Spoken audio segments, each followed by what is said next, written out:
objetivo superior que nos une y nos obliga a redoblar esfuerzos. Son también la piedra angular del quehacer de esta administración. Para consolidar a México como un país en el que la ley se cumple y prevalece la justicia, se requiere el trabajo corresponsable de sociedad y gobierno. Así hablaba Enrique Peña Nieto en el 25 aniversario de la Comisión Nacional de los Derechos Humanos. Sin embargo, casos emblemáticos como lo ocurrido en Iguala, Tlatlaya, Apatzingán y más recientemente en Óstula parecen contradecir esta afirmación.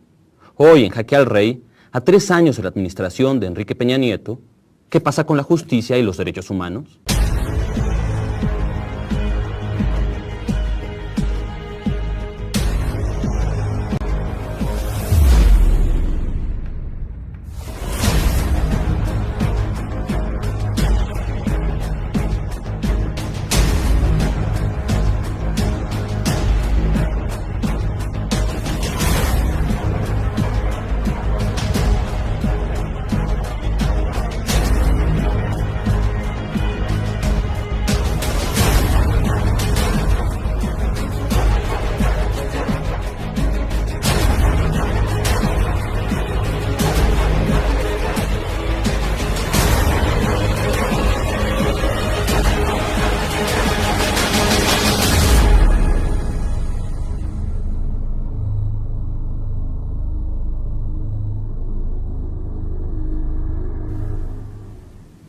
Bienvenidos a Jaque al Rey, un programa de debate político en el que cada 15 días analizamos lo más importante de la situación nacional e internacional. En esta ocasión hablamos de justicia y derechos humanos en los 3 años de Enrique Peña Nieto. Para ello nos acompaña Gerardo Fernández Noroña, político, sociólogo y activista. ¿Qué tal? Saludos al auditorio. Gracias por acompañarnos. Roxana Luna Porquillo, diputada federal por el PRD. Hola, Ricardo. Tania Arroyo, doctora en estudios latinoamericanos. Hola, Ricardo, muchas gracias. Y Mercurio Cadena, abogado por el ITAM. ¿Qué tal? Saludos al auditorio. Enseguida empezamos a debatir, pero antes vamos a ver el tablero donde se llevará a cabo esta partida.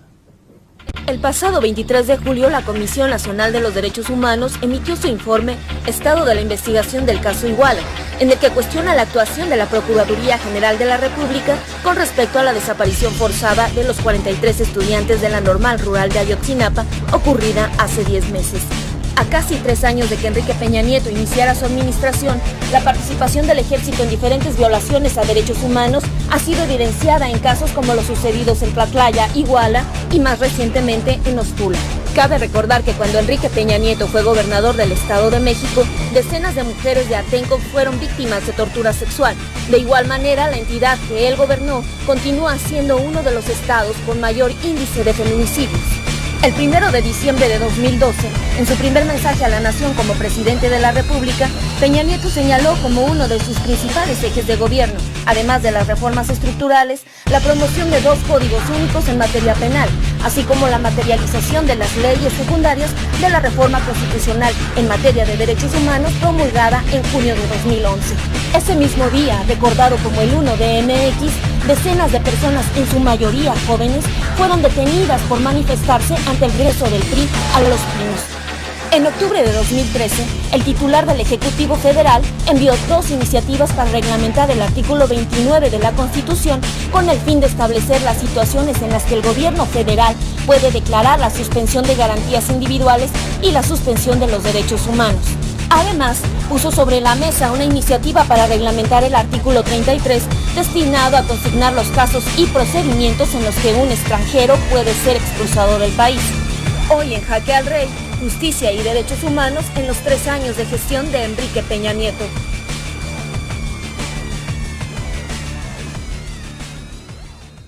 Estamos de regreso en Jaque al Rey, empezamos el programa. La regla del minuto, 1 minuto para cada uno, misma pregunta para todos. ¿Cuál es el balance que podríamos hacer respecto a la situación de derechos humanos y justicia en el trienio que lleva Enrique Peña Nieto? Gerardo, por favor. Primero, ni es un trienio, lleva 2 años y medio, hasta diciembre cumple 3 años y creo que la presentación inicial del programa es absolutamente contundente. Le faltaría el caso de Apatzingán, que parece que es la Policía Federal, yo sostengo que es el Ejército disfrazado.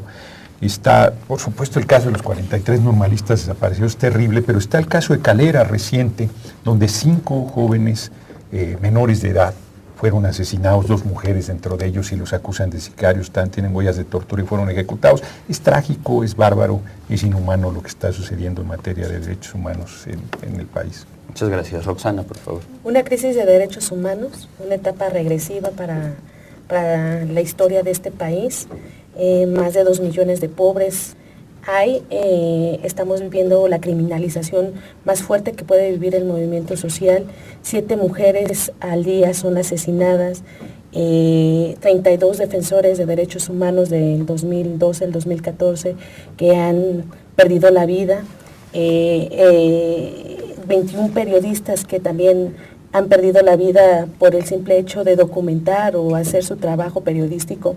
Y creo que en este caso la autoridad no está con la mínima disposición de garantizar cambiar el rumbo de nuestro país. Perdón que te interrumpa, regresamos a tocar esos temas. Tania, por favor, 1 minuto. Bueno, haciendo un balance general, lo que yo iría como por delante es justamente... Depende desde dónde se haga la lectura, ¿no? Hay una lectura que refiere que el gobierno de Enrique Peña Nieto resulta ser sumamente exitoso, ¿no? Porque, bueno, a lo largo del primer año se aprobaron cerca de 11 reformas, más las que han venido a lo largo del segundo año. Sin embargo, bueno, esta serie de reformas se inicia como lo vimos en la introducción, con el 1DMX, ¿no? Con una transgresión abiertamente a los derechos humanos. Entonces, y desde ahí podemos pasar, como lo refiere Noroña, a través de una serie de violaciones y transgresiones a los derechos humanos. Y cerrándolo, diría yo que coincido con que hay una crisis de derechos humanos gravísima, que ha sido incluso inocultable para la opinión pública internacional, ¿no? Muchas gracias, Tania. Mercurio, por favor. Los derechos humanos son un discurso y son una herramienta que se basa en un concepto sencillísimo, entre comillas, que es la dignidad. Si un Estado y su política no respetan a la dignidad o no muestran el más mínimo interés, no solamente de defenderla, sino también de ampliarla, pues es obvio que tenga muy malos resultados en materia de derechos humanos, que no son otra cosa más que el mecanismo jurídico que hemos inventado para proteger ese estándar de vida que llamamos digno y dignidad. Un verdadero desastre. El balance es que el balance no puede mencionarse y no puede expresarse de otra manera más que un verdadero desastre y una completa indiferencia a los requerimientos mínimos de este concepto de dignidad del que deberían ser partícipes todos los mexicanos. Tocas un tema interesante. Quisiera plantear una contradicción que existe en este gobierno. Hay un discurso en favor de los derechos humanos, incluso hay medidas que parecen ser progresistas en esa materia. Por ejemplo, nunca antes se había establecido una cosa que es la Subsecretaría de Derechos Humanos, ¿no? Donde está Roberto Campa Ciprián, y ha habido un discurso en el cual se ha aceptado que los derechos humanos son una parte fundamental. Sin embargo, en los hechos vemos que el ciudadano común no ve esos discursos materializados. ¿Por qué pasa esto? Porque hay una distancia radical entre el discurso de derechos humanos que maneja Presidencia y, por otra instancia, la situación real de los ciudadanos. ¿Quién quiere empezar, por favor? Roxana, creo que se ha manejado como un asunto mediático.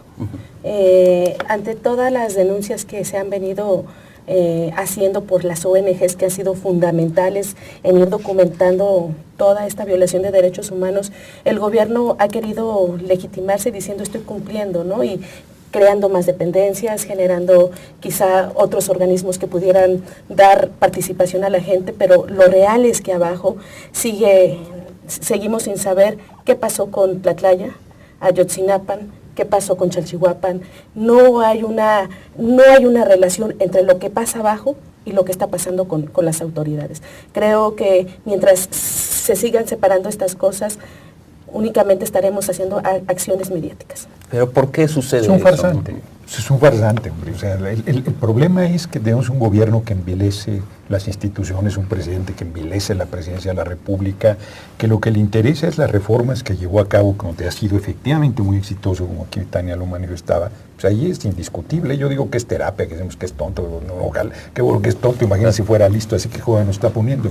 No, es inculto, es ignorante, pero es terriblemente autoritario, terriblemente represor, esto es frente a la inconformidad que las reformas generan, porque esas reformas están liquidando entregando el patrimonio nacional, empobreciendo más al pueblo, generando una desigualdad y una injusticia social bárbara. Frente a eso, lo único que le queda es la represión. Entonces dice que cuida los derechos humanos, pero se han hecho legislaciones para usar balas de goma, han promovido buscar evitar las manifestaciones, han encarcelado, han perseguido, han cometido delitos de Estado como la desaparición forzada, que son crímenes de lesa humanidad. O sea, es dramático lo que está pasando, porque lo que sucede, reitero, es la cárcel, la represión, apalear a la gente, asesinarla, generar todos los mecanismos para callar la enorme inconformidad e irritación que hay en el pueblo. Estoy de acuerdo con el perfil, yo también coincido en que el perfil de político de Peña Nieto es básicamente mediocre, pero también creo que ha habido un mal cálculo con respecto a la construcción de legitimidad a la que aspira Peña Nieto. Me parece que se han enfocado demasiado al rol que tiene Peña Nieto como jefe de Estado, descuidando un poco el rol de jefe de gobierno, haciendo un paralelismo con el sistema parlamentario. Y me parece que ha sido una jugada equivocada, porque básicamente el recurso de únicamente dar discursos positivos y enaltecedores de derechos humanos al exterior tiene un límite si es bastante claro que al interior la cosa va mal. Y creo que han hecho un muy mal cálculo político y una muy mala construcción de legitimidad, tan es así que llevamos mucho tiempo sin ver una crisis política de aceptación como la que tiene Peña Nieto. Yo ahí no estaría tan de acuerdo con la idea de que no hay un cálculo político. Yo creo que lo tienen muy claro. No hay, pero es equivocado, esa es mi postura. Pero tienen toda la maquinaria mediática operando a favor, digamos, en términos de esta imagen, ¿no?, internacional, del desarrollo y construcción de una imagen internacional. Bueno, que realmente no necesitas hacer un mal cálculo político, ¿no? O sea, evidentemente todas estas situaciones que están sucediendo a nivel, digamos, de piso, de pie, ¿no?, de los ciudadanos de a pie, que es donde se está violentando a cada 5 minutos los derechos humanos, ¿no? Incluso el mismo ejército perpetrando asesinatos, asesinando gente al por mayor. Yo creo que ellos le apuestan a que se invisibilice ante la opinión internacional, incluso la propia nacional, ¿no?, a través de estas pantallas mediáticas en donde tú puedes tener el control de qué se incorpora dentro de la agenda mediática. Y por el otro lado, hay una serie de intentos desesperados, ¿no?, que ahí sí coincido contigo, ¿no?, cuando nosotros, la gente que está colaborando con derechos humanos se atreve a descalificar, ¿no?, incluso los informes y las recomendaciones de derechos humanos. Entonces, pues un poco diciendo, me gustaría citarlo textualmente, ¿no?, cómo descalificaron a Juan Méndez, ¿no?, el relator de derechos humanos, diciéndole que era no profesional y poco ético, ¿no?, por hablar de que en México la tortura es una práctica cotidiana, común, que está involucrada y perpetrada desde los actores del propio gobierno, ¿no?, a todos los niveles, ¿no? Digo, nada más para aclarar la postura, yo, y lo dije, no creo que haya una ausencia de cálculo, sino un mal cálculo. Yo creo, sin duda, y coincido contigo, que esa es la estrategia. La estrategia es dar un discurso positivo al exterior y tratar de dar una imagen. Creo que están fallando. Creo que las fallas al interior son tan graves que incluso la prensa internacional ya está captando que no es más que faramalla. Tan es así que de las principales críticas a la crisis de derechos humanos que se viven en el país vienen de prensa extranjera. Entonces yo creo que es un cálculo equivocado y además creo que es una manera tramposa también de hacer política. Cuando te enfrentas a los derechos humanos no tendrías por qué nada más abocarte a generar un discurso que sea consistente con los derechos humanos. Perdón que te interrumpa, regresamos sobre ese punto, tenemos que ir a un corte, estamos en Jaque al Rey, ahorita volvemos con la discusión.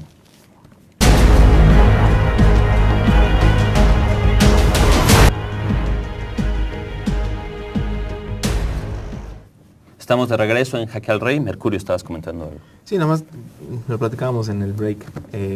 Nada más para cerrar con la idea, a mí me parece que hay un mal cálculo con respecto a cómo están pretendiendo gestionar los derechos humanos, porque nada más abarcan el discurso y sobre todo el discurso hacia afuera, y cuando te enfrentas al asunto de derechos humanos y lo quieres hacer de manera auténtica, tiene que haber política pública y tiene que haber responsabilidad por parte del Estado.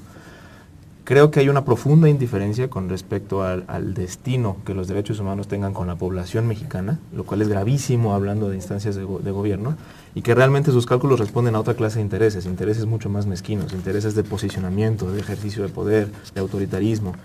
Pero si hubiera un auténtico compromiso con los intereses de las personas de a pie, No podrías tener una política pública enfocada única y exclusivamente en generar un discurso bonito, que parece ser la intención del gobierno, tampoco bien lograda del todo. Han tenido traspiés comunicacionales bastante profundos.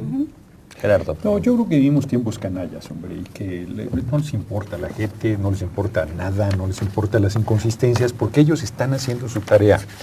Yo voy más lejos y creo que inclusive el discurso de derechos humanos hasta en el ámbito internacional también es eso, un discurso parte de una pantalla y no de una preocupación legítima de buena parte de las instituciones. Acaba de hacer una gira a Francia, Enrique Peña Nieto va con 440 personas. Está en medio el escándalo, lo de la desaparición forzada es una exigencia permanente, ha llegado a todos los ámbitos, en Francia por supuesto que lo sabían, y llega a la Sorbona, la Soborna, le decimos ahora, y le dan un reconocimiento, lo tratan espléndidamente. ¿Por qué? Pues porque ha hecho las políticas que a ellos les interesan, lo que hagan con nuestro pueblo es sin cuidado, a ellos afuera y a estos al interior. Entonces no, yo creo que es un mecanismo donde... Insisto, las instituciones están envilecidas, es un nivel de deterioro tan grande que lo que se requiere es una profunda transformación del país, una rebelión no violenta, yo insisto, que cambie la forma económica, política y social existente en este momento y entonces puedas tocar no solo derechos humanos, porque cualquier aspecto que toques te lleva al mismo tema, a la misma raíz, al mismo problema. Son gobiernos que no representan al pueblo, que no tienen ninguna preocupación sobre el desarrollo de la gente y que les tienen sin cuidado no solo los derechos humanos, sino sus niveles de vida, su acceso a la educación, a la salud, a la vivienda y a los aspectos más elementales de que un ser humano tiene derecho. Que es un tema fundamental. Sí. Roxana, sí, Sí. estábamos contigo. Coincido, no hay un mínimo interés en el asunto de derechos humanos.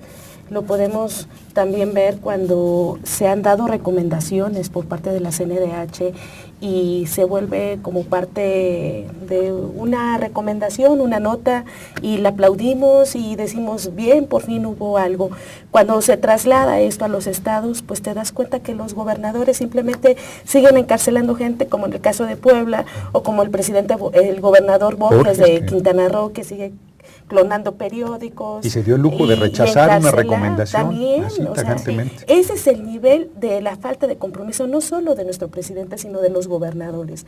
Y bueno, hay una instancia en este caso que también le corresponde llamar, y en este caso es el Senado que se vuelve en esta correlación de fuerzas y de intereses y de partidos políticos, de cierta manera ya político, porque no quiero que me toques a mi gobernador, porque estamos en una etapa de procesos electorales y yo no me meto con el tuyo y tú tampoco lo haces con el mío. Creo que eso demuestra la falta de sensibilidad y que además debiéramos de reflexionar qué está haciendo la CNDH. O sea, que también va ligado a la responsabilidad de cómo estamos nosotros como ciudadanos obligando a la autoridad que se cumpla, y por otra parte, como legisladores, que se haga efectiva las recomendaciones. Mientras no haya una sanción, todo se vuelve parte de la historia de recomendaciones. Sobre este papel de la CNDH, que es bastante interesante, la reciente informe que saca la CNDH respecto al caso de Iguala, donde la PGR hace una investigación, según la CNDH incompleta, mostraría hasta cierto punto un cambio, un viraje respecto a esta comisión. Sin embargo, sigue careciendo de dientes y parece que ha sido anulada por completo. ¿Está rebasada la CNDH y cuál es el papel que tiene esta comisión en un país donde no parece que se le haga caso a la comisión? Mercurio. Bueno, yo no estaría tan seguro de que la CNDH está rebasada. A mí me parece que la CNDH tiene un papel bastante claro, aunque no lo ha ejercido a plenitud. Es decir, tiene una acotación con respecto a su función, que es dar recomendaciones al estilo de la institución Ombudsman, pero ni siquiera eso lo ha hecho bien. Pero digamos, el verdadero problema está en muchos otros ámbitos. Los derechos humanos están pensados para, y sobre todo su ejercicio jurídico, por ejemplo, está pensado para ser correctivo de problemas institucionales mucho más profundos. Y me parece que es ahí donde está la principal falla, no en el mecanismo, digamos, bazooka de emergencia que representa de alguna manera el ejercicio jurídico de los derechos humanos, sino en las instancias encargadas de que los derechos humanos sean una realidad cotidiana. Estamos hablando de la justicia local, estamos hablando de las comisiones locales, de todo el ejercicio ejecutivo y locales de gobiernos de los estados. Es ahí donde también se debe percibir que no se acatan recomendaciones, que no se establecen y no se ejecutan pues bastantes mecanismos acorde a derechos humanos. Por ejemplo, es un escándalo los índices de lesividad que estamos teniendo cada que el ejército o cada que cualquier cuerpo con uso legítimo de la fuerza entra en un fenómeno de encuentro con sociedad, llamémosle sociedad. Es inaudito, es imposible suponer que esos índices son acordes a estándares de derechos humanos. Entonces, las recomendaciones están muchas veces mal planteadas, muchas veces no se siguen, pero son otras instancias las que tienen las principales. Yo creo que es peor porque, a ver, no es que la comisión no tenga dientes, como le dices, o sea, su autoridad moral da para que haga una recomendación y la autoridad tiene que acatarla. Y en el caso de la desaparición forzada de los 43 normalistas es un escándalo. Hay evidencias de la participación del ejército, las versiones que han dado son absolutamente ridículas, inverosímiles. Tú no puedes quemar 43 cuerpos de jóvenes al aire libre con llantas sin que nadie se dé cuenta con la zona militar a 1 kilómetro del lugar. O sea, necesitas 1000 grados para quemar un cuerpo. Se quema el cuerpo y el que lo está quemando. Es ridículo lo que están planteando, no se sostiene en ningún sentido. Y cuando tú hablas de la Comisión Nacional de Derechos Humanos, no estamos hablando de violaciones de derechos, de que no te dieron acceso a la impartición de justicia, de que te negaron un recurso. Estás hablando de que el ejército tortura y asesina documentado. O sea, Tlatlaya está documentado el asesinato de 20 jóvenes. Calera, Zacatecas, está documentado que tienen tiro de gracia, que previamente fueron torturados y que luego fueron asesinados 5 jóvenes, 2 mujeres. Los acusan de sicarios y yo pregunto dónde dice en la ley que un sicario puede ser torturado por el ejército sin ser juzgado y ejecutado. ¿Dónde dice eso? O sea, no estamos hablando de violaciones a derechos humanos en abstracto. O formales, no estamos hablando de crímenes de Estado, estamos hablando de una brutalidad, de un nivel de deterioro de las instituciones donde no hay, o sea, no hay ni siquiera racionalidad, la más elemental. Termino entonces, frente a eso, pues la Comisión Nacional de Derechos Humanos debería estar haciendo una labor durísima, muy escandalizada e empujando a las instituciones y no... Claro. Las mismas recomendaciones que hace el gobierno dice, ¿por qué están hablando de que en México hay tortura? ¿No? Por ejemplo. O sea, es como, ¿en qué realidad está viviendo la Comisión Nacional de Derechos Humanos? Porque en México no hay tortura, ¿no? Entonces, es como la descalificación incluso de las propias instancias que están diseñadas especialmente, ¿no?, para velar por los derechos humanos, para emitir recomendaciones, están siendo descalificadas de un plumazo, ¿no? Y es un poco mi punto pasado. O sea, el problema del desbordamiento del asunto de derechos humanos, como bien dice Gerardo, también va mucho más allá de la comisión. La comisión hace recomendaciones, a veces le hace falta hacer recomendaciones, a veces le hace falta ejercer otras funciones que también tiene como denuncias penales, pero es un escándalo que en Tlatlaya, por ejemplo, esté acreditado que la zona de donde se cometieron todos los ilícitos fue manipulada y no haya consecuencias al respecto. Roxana. Sí, únicamente preguntar, ¿cuántos juicios políticos se han iniciado en la historia de México por faltas graves, como son la violación a los derechos humanos? Ninguna. O sea, ninguna. Pero yo debo de reconocer el papel que está jugando el Ombudsman. Cuando en el 2014 comparece a la Cámara y da su informe y dice el asunto de Tlatlaya, Chalchihuapan, de Ayotzinapan, son asuntos no cerrados, la verdad me sorprendió, porque teníamos otra imagen de un ombudsman y creo que eso ha ayudado a por lo menos fijar unas posturas que permiten mantener mediáticamente también algunos temas y que la sociedad sigue empujando. Pero falta porque sabemos que también mientras el Estado como tal no acompañe esas decisiones, nadie va a ser sancionado y va a ser impunidad. Y cuando habla de Chalchihuapan es que de repente decimos cosas. Ahí estamos hablando de un niño de 11 años, de Autil Tamayo, asesinado por una ley, exacto, que permitió el uso de balas de goma. O cuando hablamos de Óstula, Michoacán, estamos hablando de 2 niños que asesinó el ejército y que al día siguiente, en su cumpleaños, Peña Nieto sale a decir es que están denostando, no sé, esa palabra es demasiado elegante para él, pero están tratando de descalificar al ejército. Pues si nosotros no mandamos a matar a esos niños, fue el ejército el que lo hizo. Lo de Tlatlaya, insisto, es bestial. La desaparición otra vez de los 43 normalistas, lo de Apatzingán, de mátenos como a perros y matan a una familia completa, está documentado.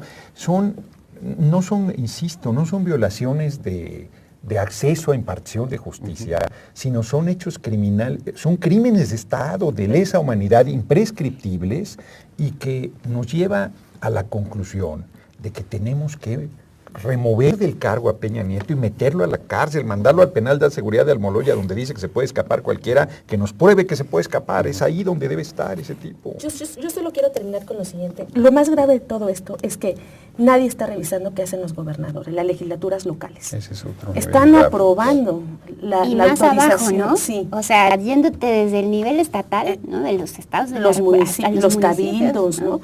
Pero lo más grave, la privatización del lugar. Hay estados que ya lo privatizaron, la autorización para el uso de la fuerza, ¿no? Con las balas de goma, la ley graffiti, ¿no? Que limita la participación. Justamente ahí quería como trasladar el tema un poco al asunto de la militarización del país, y eso nos lleva lo tocamos en justamente a el las siguiente corte. reformas. Tenemos que ir a otro corte. Regresamos con este tema que me parece es fundamental. Estamos en Jaque al Rey y regresamos en unos momentos.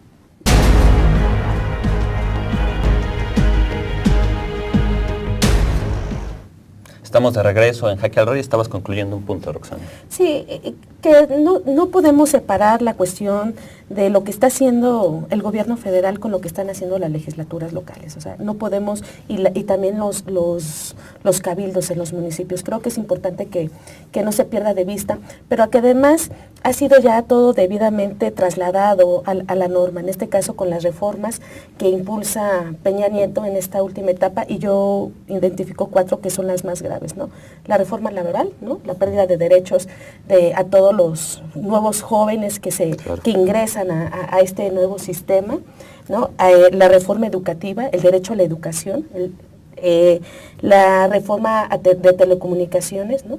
No se garantiza la democratización de los medios, que además fue un reconocimiento del movimiento Yo Soy 132, esa lucha que se dio, la libertad de prensa, ¿no? El derecho a las audiencias, ¿no? O sea, violentado totalmente, y la última, la reforma energética, que tiene que ver con el patrimonio y la ley de expropiación. Hoy se legitima en muchos de los congresos en que pueden apropiarse de tu tierra sin que medie notificación alguna, por el simple hecho de decirte es de utilidad pública, ¿no? Y con este asunto de los megaproyectos y para los negocios privados y la concesión de los energéticos en nuestro país, estamos en un estado de vulnerabilidad, y más los campesinos y las zonas más ricas en donde se están planteando los megaproyectos, ¿no?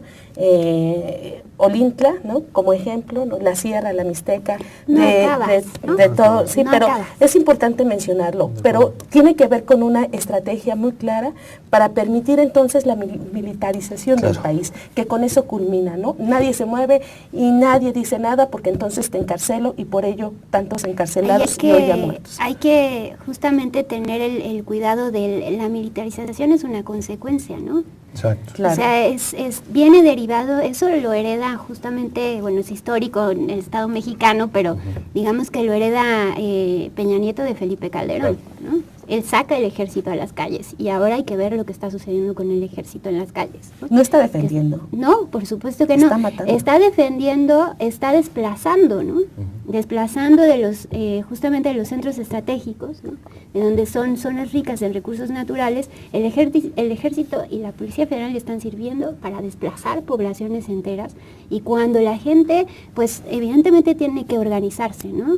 Y es cuando surgen todas las policías comunitarias, los grupos de autodefensa, hay una lectura que hay que hacer ahí cuidadosa. Sin embargo, me parece que eso también es una respuesta de la gente frente a esta serie de intentos por privatizar justamente lo que pertenece a la nación, al país, al pueblo, ¿no? Sí, entonces, esto que estás diciendo creo que nos puede llevar a un tema interesante, ¿no? El modelo económico que está, como mencionaba también Gerardo, imponiendo Enrique Peña Nieto, esto que Harvey llamaba acumulación por disposición, ¿no? Acumulación de capital por disposición, parece que es inconciliable con los derechos humanos, ¿no? En realidad la política neoliberal que se está implementando, que tiene que ver con el despojo de la tierra, es inconciliable con los derechos humanos, y sin embargo es preciso que existan mecanismos dentro del Estado, pero también de la sociedad civil, para que impidan este despojo y esta violación.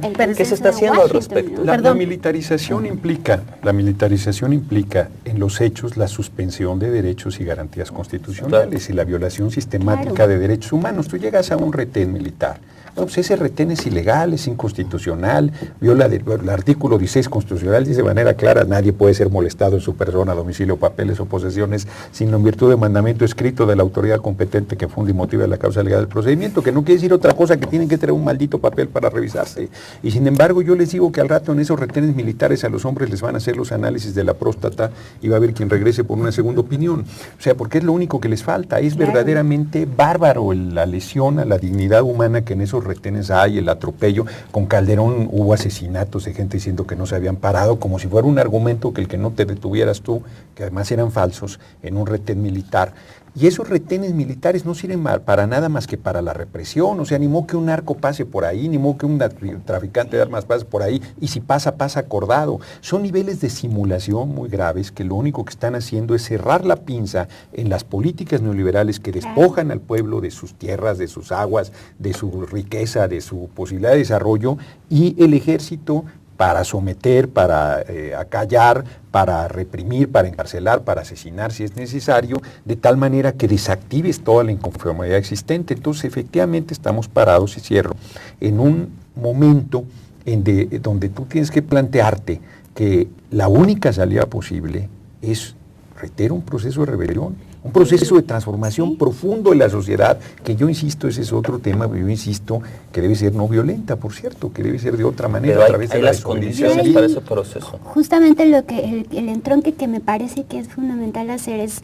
estas reformas aplican, ¿no?, casi que al pie de la letra lo que viene mandatado en el Consenso de Washington, ¿no? Exacto. Y cada una de esas reformas, ¿no?, la de Telecom, priva de derechos a los usuarios. Es más, ya no somos usuarios, somos consumidores, ¿no? Primer error garrafal, ¿no?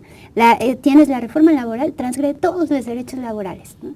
Es decir, ya no tienes derecho a absolutamente nada, ¿no? Trabajas por hora y se te paga por hora, ni vacaciones ni nada, ¿no? La reforma que se está cocinando ahora en salud, lo mismo, ¿no? Ya no tiene servicio. Seguridad. Seguridad todo el social, tiempo ¿no? se está precarizando en la sociedad y eso evidentemente lo que genera son caldos de cultivo, ¿no?, para la rebelión.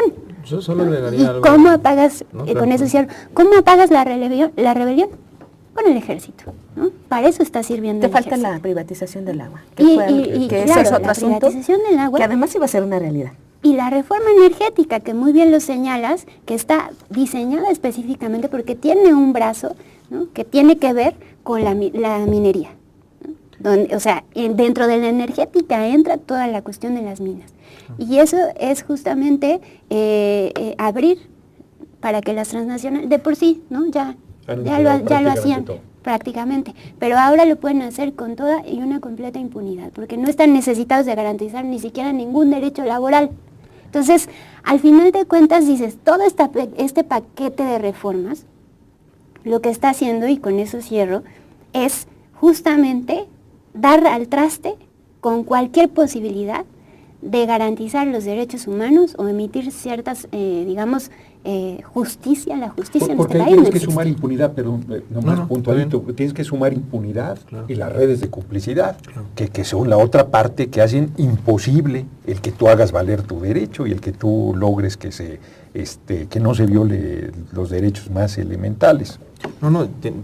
Estoy de acuerdo. Yo nomás agregaría un elemento más. No puedes tener un discurso de derechos humanos y suponer que se te va a creer si no pasas por un fortalecimiento de la situación económica de la gente. Claro. Y ese es el principal problema que yo veo con el modelo económico actual, que pasa por completo del fortalecimiento del mercado interno. Y ha pasado desde hace 30 años, desde que los economistas que actualmente tienen el poder, pues están en el poder. Entonces, muchos del ITAM, por cierto. Muchos del ITAM.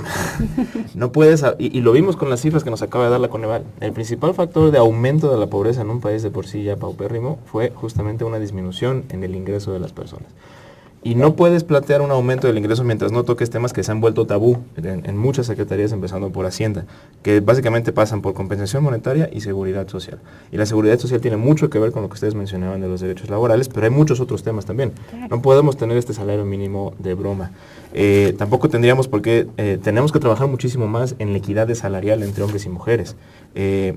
Tenemos que tocar un tema de política industrial estratégica para generar muchos más ingresos en los estratos en los que tenemos mayor potencialidad de hacerlo. Les guste o no les guste, eso les genera mucho escozor a los políticos económicos actuales. Y tenemos que ver no solamente el asunto de los derechos laborales así en abstracto, estamos hablando de prestaciones, subsidios a la vivienda, salud, tiempo libre, maternidad y paternidad. A eso le llaman privilegios ahora. Hay campañas violentas, virulentas en los medios para decir que todos esos derechos son privilegios. Ahora resulta que tener vacaciones es un privilegio, o que tener seguridad social es un privilegio. Entonces, enfrentas además eso. Y mientras no te tomes en serio el mercado interno y a su fortalecimiento, tu modelo económico es una vacilada. Pero estás de acuerdo que las reformas no apuntan al fortalecimiento del mercado interno, ¿no? Al contrario. Y eso te va a generar una mayor precarización social, inevitablemente, ¿no? Que desde una lectura amplia también son parte de una agenda de derechos humanos, ¿no? Los derechos sociales no son derechos aparte de los derechos civiles como una cierta lectura. Derechos se llaman económicos, sociales y culturales. Y llegas a la conclusión que este modelo económico neoliberal, capitalismo feroz, rapaz, está diseñado para eso, no se están equivocando, no hay ingenuidad, no hay cálculo equivocado, sino esa es la dinámica, despojar a la población, empobrecerla, envilecerla, hacer que piense que no vale nada y concentrar la riqueza en unas cuantas manos y en las grandes transnacionales. Tú preguntabas, ¿hay condiciones entonces para una rebelión? Pues justo lo que estamos comentando aquí es que están todas las condiciones dadas para una rebelión y que ellos son los primeros que se dan cuenta y por eso la violación sistemática, permanente, absoluta de los derechos humanos y por eso, para decirlo todavía más claro, por eso la represión, por eso la cárcel, porque cuando estamos hablando de violaciones a derechos humanos, reitero, estamos hablando de casos gravísimos que no son excepción, sino que son sistemáticos, permanentes, contundentes y que la violación que hoy aparece se olvida porque aparece otra mañana y después aparece otra más y se vienen acumulando los agravios y me parece que están todas las condiciones. La discusión es cómo articular esa fuerza para hacerlo, yo también insisto, de una manera no violenta, porque luego la gente se desespera y plantea que la única salida es levantarse en armas. Yo les digo, cabrones, no se levantan temprano, que se van a levantar en armas. Y además esa no es nuestra fuerza es el número, nuestra fuerza es la posibilidad de desobedecer y de parar todo, que implicaría un ejercicio enorme de fuerza de la gente. Señalar una contradicción ahí que acabo de recordar ahorita con lo que planteaba Noroña. Cuando viene la criminalización de las policías comunitarias por la misma Comisión Nacional de Derechos Humanos, ¿no? Claro, porque las instituciones, dices, bueno, si están en un estado de indefensión, donde llega el narco, donde llega la policía, donde llega el ejército, se organizan, se arman, y luego les dices, no, es que ustedes no tienen cabida, son inconstitucionales. Entonces, a ellos sí se les reprime, a ellos sí se les ubica, a ellos sí se les identifica, se les tortura, se les mete a prisión, ¿no? Se les encarcela, y mientras tanto, ¿no? Todo lo demás sigue operando en completa impunidad, hablando no solo del narcotráfico, del ejército, de la Policía Federal. Esta justicia selectiva, ¿no? En esto que dices, claro, la acusación es que no tienen el monopolio legítimo de la violencia, pero parece que tampoco las instituciones actúan de manera legítima respecto a ese uso de la violencia, que es el caso del ejército, el caso de las policías. Pero que también con esto se evidencia qué papel está jugando la Procuraduría en el caso de garantizar la justicia. O sea, no, la Procuraduría está haciendo la mano dura de los gobiernos para encarcelar a todos aquellos que se opongan, ¿no? Para señalar. Y, bueno, el resultado de tantos presos políticos o desaparecidos tiene que ver con este tipo de casos. Generar una crisis de miedo en las comunidades para que la gente no se organice. Sí coincido, Gerardo, en que debe de haber una participación de la gente, una organización desde abajo con las comunidades, pero también creo que tiene que haber una suma de voluntades y tiene que ser un encuentro de todos. No solo los que no tienen, ¿no? Los campesinos, no, sino también los universitarios o los trabajadores, o sea, todos tenemos que estar planteando qué vamos a hacer ante estas nuevas reformas que se están implementando ya, las leyes secundarias están ya vigentes. Perdón que te interrumpa, le entramos de lleno a este tema en el último corte, ¿no? Vamos a trabajarlo en esta discusión. Regresamos. Estamos de regreso en Jaque al Rey. Roxana, estabas planteando una cosa muy interesante. ¿Qué hacer ante esta circunstancia? Pues la sociedad tiene que participar. Tiene que haber un reencuentro de toda la sociedad de todos los indignados, de todos los agraviados por este gobierno, tanto estatal, municipal, y que además los que estamos en el centro estemos dispuestos a compartir, a bajar a las comunidades, a ayudar a la gente. No puede haber luchas aisladas, porque cuando se vuelve un asunto solo mío, la verdad es que se tiende a caer en un desgaste. Debe de haber un gran encuentro del movimiento social. Debemos de ayudar a salvar este país. Si no lo está haciendo el presidente por esta vía, tienen que ser las organizaciones del movimiento social. Yo estoy convencida de ello, pero sí implica también que haya un gran acuerdo. Eso plantearía. Son muchos problemas a resolver. Por un lado, hay un discurso despolitizador, todos los políticos son iguales, todos los partidos son iguales, no sirve, la política no sirve, que eso es una irresponsabilidad, una barbaridad, porque decir que todos los políticos somos iguales es decir que yo y Peña somos lo mismo, no, me siento profundamente ofendido, de ninguna manera, de ninguna manera. Hay muchísimos hombres y mujeres que se dedican a la política, que luchan por la transformación del país. ¿Cómo generas unidad entre todos estos patriotas de izquierda, progresistas, gente en lucha? ¿Cómo superas sectarismo? ¿Cómo superas desconfianza? ¿Cómo superas diagnóstico? ¿Cómo superas una forma común de acción? Pues todo eso son dificultades muy grandes que al final se van a resolver porque sí hay un nivel de irritación muy grande de la gente. Yo insisto, reitero, creo, estoy convencido que la desobediencia civil es el camino, que son formas de lucha muy poderosas, no violentas, que la gente no acaba de madurar, el proceso, la gente no acaba de madurar, porque en realidad implica hacerte consciente de que tienes que ejercer el poder que está en tu mano, que sí está en tu mano, que te tienes que hacer cargo y que tienes que dejar de echarle la pelotita al otro. ¿Tú qué vas a hacer? ¿Tú qué vas a hacer? ¿Tú qué vas a hacer? No es que el diputado, es que el senador, es que el alcalde, es que... No, esos son centralmente responsables, pero el pueblo, ¿qué vamos a hacer? Tenemos que cambiar las cosas, tenemos que poner un país de pie que está de cabeza y yo estoy convencido que nos cruzamos de brazos 5 días, no vamos a trabajar, no vamos a la escuela, no vamos de compras, no vamos a televisión, se cae el gobierno, no hay gobierno que aguante, pero llegar a ese momento te requiere de mucho esfuerzo, de muchos intentos, de mucha organización, de mucha conciencia, de enfrentar esa represión, porque los de enfrente no están mancos y en el momento que vean que van a salir, se va a agudizar la represión, se va a agudizar la persecución, se van a agudizar las contradicciones. Entonces vamos a un momento muy duro del desarrollo de nuestro país, pero definitorio para cambiar este drama que estamos viviendo y que es ya inaguantable. Hay que ocupar la política. Yo me podría decir que esa es una frase que sintetiza lo que yo considero que tenemos que estar trabajando. Exacto. Hay que ocupar la política, hay que olvidarnos de esta idea que trataron de imponernos de que la política es lo que ellos hacen y reivindicarla y hacer una nueva política. Muy bien. Y sobre todo reconocer un punto que muchas veces es causa de confusiones. La política no es equivalente al fenómeno electoral. Lo incluye, pero va mucho más allá. Hacer política es asumir las causas públicas y enfrentarse a los retos necesarios para poder hacerlos realidad. Y en ese sentido, pues hay que enarbolar las causas y organizarlas para que sean mucho más efectivas de lo que han sido hasta ahora. Hay que hacer eso, hay que ocupar la política, hay que organizarse, cada quien en su ámbito, y si puede un poquito más allá, perfecto, pero hay que empezar a reivindicar este fenómeno político. Yo iría en 2 niveles en torno a esto. Bueno, 3 de hecho. Me parece que hay una parte que hay que observar y con mucho cuidado, en donde el hartazgo es generalizado, ¿no? Lo platicábamos un poco fuera del corte, está a todos los niveles. Es imposible, aunque Jaque al Rey quiera hacer un debate sobre los derechos humanos en este país, es imposible. Nadie puede hablar de una defensa, de que existe una defensa por parte del gobierno federal en torno a los derechos humanos. No podemos ni generar el debate ahí. Ahí hay un frente común, ¿no? Entonces, yo lo que creo es que hay muchos frentes que en este momento están estableciendo formas y mecanismos de lucha distintos. Sin embargo, lo que hace falta es generar esa justamente coordinación, ¿no? Esa unión de voluntades en torno a un gran proyecto político, y eso solo te lo puede garantizar una organización desde mi punto de vista política, ¿no?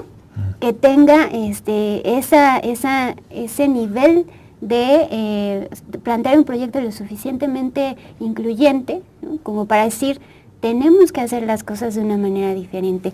Y eso me lleva al segundo nivel, que tiene que ver con América Latina. ¿Por qué seguimos volteando al norte? hay que ver las intensas y, digamos, no sin dificultades, no sin defectos, experiencias que está viviendo América Latina, ¿no? Bolivia, Ecuador, Venezuela, el mismo Brasil, Argentina, con dificultades están logrando establecer, diseñar una nueva forma de proyectos, ¿no? Y lo están haciendo por la vía democrática, y lo están haciendo por la vía de los partidos políticos, y lo están haciendo por esta vía tradicional que sigue operando en nuestro país, pero que, bueno, ha sido cooptada, ¿no? por estos payasos simuladores, porque eso es lo único que son, ¿no? Entonces, yo creo que ese sería un experimento interesante, empezar a voltear hacia lo que está pasando en el sur, para poder hacer lecturas distintas y generar formas no iguales, me refiero, que tengamos esa capacidad de imaginar un mundo distinto, que hay otras realidades que están imaginando y que están creando y desarrollando mundos distintos, ¿no? Claro. Entonces yo iría por yo apuesto también, ¿no?, por la vía pacífica. Me parece que tenemos que... Yo digo no violenta porque piensan, cuando es pacífico, piensan que eres manso tirando a menso, entonces está no claro violento, que es con energía, ¿no?, con determinación. O sea, pero sí con una capacidad de organización, con una estructura, con gente que traiga una voluntad política fresca, nueva, pero sobre todo consistente, ¿no? Esto que dices es importante. Cuando planeábamos este programa, intentamos siempre poner posiciones adversas y decíamos, ¿quién podemos traer que defienda la posición de Enrique Peña Nieto respecto a derechos humanos? Pero no hay nadie, ¿no? Se nos ha acabado el tiempo, vamos a la regla del minuto. Conclusiones, 1 minuto para concluir sobre este tema, derechos humanos, justicia, y qué nos queda por hacer al respecto. Roxana, por favor. Nos quedan muchos pendientes como sociedad, como ciudadanos tenemos una gran responsabilidad. Considero que el asunto de la confrontación no es la vía. La organización y la participación ciudadana es necesaria. Necesitamos, yo estoy convencida que debe ser desde abajo, desde los municipios y desde los estados, generar los mecanismos para que podamos tener leyes que garanticen la participación de la gente, que generen los equilibrios. Si nosotros no impulsamos eso desde los estados y no nos volvemos observadores también de lo que está pasando, simplemente dejamos que las cosas pasen. Esta indignación que existe se debe de transformar en organización, y para ello se requiere mucha voluntad y mucha disposición, y a eso sí me sumo, y que en esta gama de diversidad exista mucha tolerancia para poder construir. Es complicado, pero creo que pudiera ser una vía. Y en el asunto de derechos humanos, no tenemos que dejar de insistir que quienes hoy tienen una responsabilidad de hacer cumplirlos, tienen que cumplir con su tarea. Y vamos a estar como organizaciones, como ciudadanos, insistiendo en que sean castigados quienes han cometido faltas graves en contra de los ciudadanos en sus estados. Mercurio, por favor. El balance general tendría que ser desastroso en materia de derechos humanos. No hay una política que se encargue de proteger y ampliar la dignidad de las personas, que es el principal fundamento del Estado en estos tiempos contemporáneos. Y la solución, o algunas de las soluciones, tienen que venir por la organización. Tenemos, como lo mencioné hace rato, que ocupar la política. Y para poder ocupar la política tenemos que asumir como propias los problemas que de por sí lo son, es decir, romper con la ilusión que esa materia no nos compete y no nos afecta, y asumir con todas las de la ley las acciones necesarias para poder llegar a esta organización. Hasta que no exista este mecanismo, pues podrán seguir un poco en la impunidad. Necesitamos organizarnos para ocupar lo que es por derecho nuestro, tomárnoslo en serio y llevarlo a un buen cauce. Tania. Yo cerraría diciendo, bueno, esta crisis, que para nadie es innegable, de derechos humanos y de la impartición de justicia en este país, ha sido el resultado de justamente mirar al norte, ¿no? De aplicar consenso de Washington, de aplicar toda esta serie de políticas neoliberales, en donde se está planeando un proyecto para incorporar a México hacia Canadá, Estados Unidos, ¿no? Y en ese sentido me parece que es momento de voltear al sur, ¿no? De decir, ver estas nuevas formas de integración, ver estas nuevas formas de organización política y nuevas formas de enfrentar las realidades. Allá quedó atrás la criminalización del socialismo, porque incluso América Latina revive este concepto a través del planteamiento del socialismo del siglo XXI.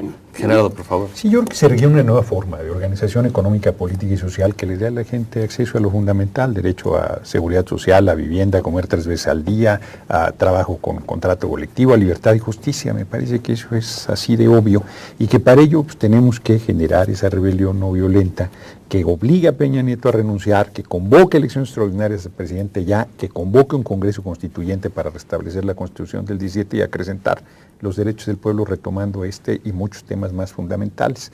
¿Cómo? Pues hay una propuesta el 14 de octubre de parar todo, no la hice yo, la hizo Rafael Loret, me gustaría más cualquier otra fecha, el 20 de noviembre es más emblemático, pero apoyo el 14, no discuto más y llamo a la gente a que paremos todo el 14 de octubre como un primer tirón duro en ese camino de rebelión no violenta que creo que es necesario desarrollar. Rapidísimo. Nuevas formas de organización fundamental, pero también quiero hacer un llamado a los miembros y a las personas que ya forman parte de las organizaciones tradicionales, por ejemplo, partidos políticos. No es que los partidos políticos per se sean malos, son necesarios en toda democracia. Lo equivocado son las reglas y los perfiles que actualmente ocupan esos partidos políticos de manera mezquina y que han evitado por completo que cumplan con su función representativa.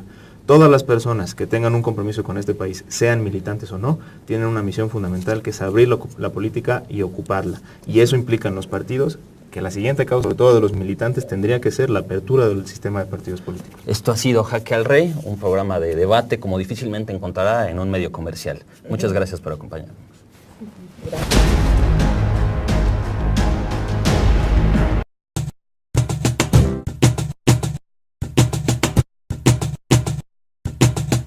Objetivo superior que nos une y nos obliga a redoblar esfuerzos. Son también la piedra angular del quehacer de esta administración. Para consolidar a México como un país en el que la ley se cumple y prevalece la justicia, se requiere el trabajo corresponsable de sociedad y gobierno. Así hablaba Enrique Peña Nieto en el 25 aniversario de la Comisión Nacional de los Derechos Humanos. Sin embargo, casos emblemáticos como lo ocurrido en Iguala, Tlatlaya, Apatzingán y más recientemente en Óstula parecen contradecir esta afirmación.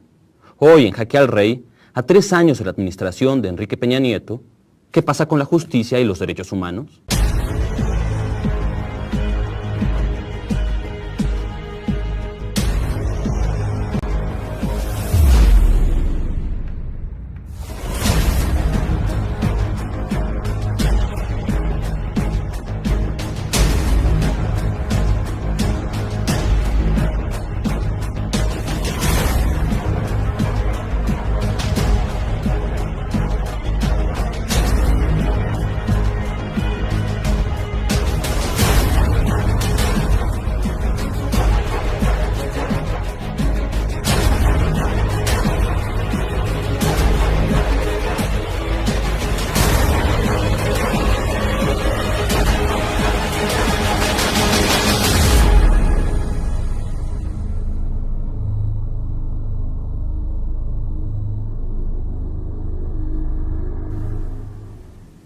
Bienvenidos a Jaque al Rey, un programa de debate político en el que cada 15 días analizamos lo más importante de la situación nacional e internacional.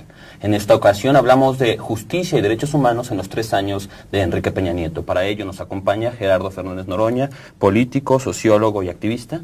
¿Qué tal? Saludos al auditorio. Gracias por acompañarnos. Roxana Luna Porquillo, diputada federal por el PRD. Hola, Ricardo. Tania Arroyo, doctora en estudios latinoamericanos. Hola, Ricardo, muchas gracias. Y Mercurio Cadena, abogado por el ITAM. ¿Qué tal? Saludos al auditorio. Enseguida empezamos a debatir, pero antes vamos a ver el tablero donde se llevará a cabo esta partida.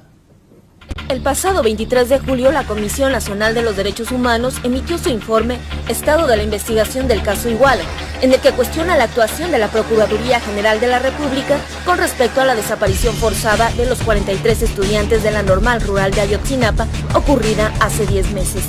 A casi 3 años de que Enrique Peña Nieto iniciara su administración, la participación del Ejército en diferentes violaciones a derechos humanos ha sido evidenciada en casos como los sucedidos en Tlatlaya, Iguala y más recientemente en Óstula.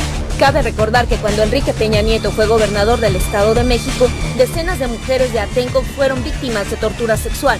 De igual manera, la entidad que él gobernó continúa siendo uno de los estados con mayor índice de feminicidios.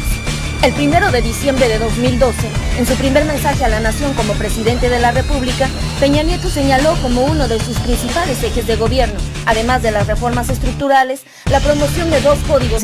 Y desde ahí podemos pasar, como lo refiere Noroña, a través de una serie de violaciones y transgresiones a los derechos humanos. Y cerrándolo, diría yo que coincido con que hay una crisis de derechos humanos gravísima, que ha sido incluso inocultable para la opinión pública internacional, ¿no? Muchas gracias. Tania Mercurio, por favor.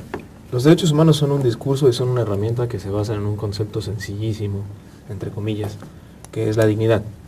Si un Estado y su política no respetan a la dignidad o no muestran el más mínimo interés, no solamente de defenderla, sino también de ampliarla, pues es obvio que tenga muy malos resultados en materia de derechos humanos, que no son otra cosa más que el mecanismo jurídico que hemos inventado para proteger ese estándar de vida que llamamos digno y dignidad. Un verdadero desastre. El balance es que, el balance no puede mencionarse y no puede expresarse de otra manera más que un verdadero desastre y una completa indiferencia a los requerimientos mínimos de este concepto de dignidad del que deberían ser partícipes todos los mexicanos. Tocas un tema interesante. Quisiera plantear una contradicción que existe en este gobierno. Hay un discurso en favor de los derechos humanos, incluso hay medidas que parecen ser progresistas en esa materia. Por ejemplo, nunca antes se había establecido una cosa que es la Subsecretaría de Derechos Humanos, ¿no?, donde está Roberto Campas Ciprián, y ha habido un discurso en el cual se ha aceptado que los derechos humanos son una parte fundamental. Sin embargo, en los hechos vemos que el ciudadano común no ve esos discursos materializados. ¿Por qué pasa esto? ¿Por qué hay una distancia radical? Fueron asesinados 2 mujeres dentro de ellos y los acusan de sicarios, tienen huellas de tortura y fueron ejecutados. Es trágico, es bárbaro, es inhumano lo que está sucediendo en materia de derechos humanos en el país. Muchas gracias. Roxana, por favor. Una crisis de derechos humanos, una etapa regresiva para la historia de este país. Más de 2 millones de pobres hay. Estamos viviendo la criminalización más fuerte que puede vivir el movimiento social. 7 mujeres al día son asesinadas. 32 defensores de derechos humanos del 2012 al 2014 que han perdido la vida. 21 periodistas que también han perdido la vida por el simple hecho de documentar o hacer su trabajo periodístico. Y creo que en este caso la autoridad no está con la mínima disposición de garantizar cambiar el rumbo de nuestro país. Perdón que te interrumpa, regresamos a tocar esos temas. Tania, por favor, un minuto. Bueno, haciendo un balance general, lo que yo iría como por delante es justamente... Depende desde dónde se haga la lectura, ¿no? Hay una lectura que refiere que el gobierno de Enrique Peña Nieto resulta ser sumamente exitoso, ¿no? Porque, bueno, a lo largo del primer año se aprobaron cerca de 11 reformas, más las que han venido a lo largo del segundo año. Sin embargo, bueno, esta serie de reformas se inicia como lo vimos en la introducción, con el 1DMX, ¿no?, con una transgresión abiertamente a los derechos humanos. Entonces, únicos en materia penal, así como la materialización de las leyes secundarias de la reforma constitucional en materia de derechos humanos promulgada en junio de 2011. Ese mismo día, recordado como el 1DMX, decenas de personas, en su mayoría jóvenes, fueron detenidas por manifestarse ante el ingreso del PRI a Los Pinos.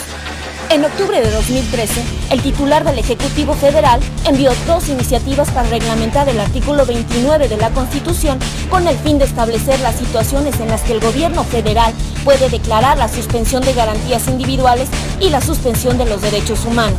Además, puso sobre la mesa una iniciativa para reglamentar el artículo 33, destinado a consignar los casos y procedimientos en los que un extranjero puede ser expulsado del país.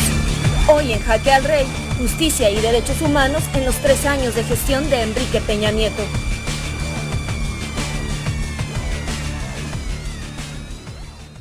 Estamos de regreso en Jaque al Rey, empezamos el programa. La regla del minuto, 1 minuto para cada uno, misma pregunta para todos. ¿Cuál es el balance que podríamos hacer respecto a la situación de derechos humanos y justicia en el trienio que lleva Enrique Peña Nieto? Gerardo, por favor.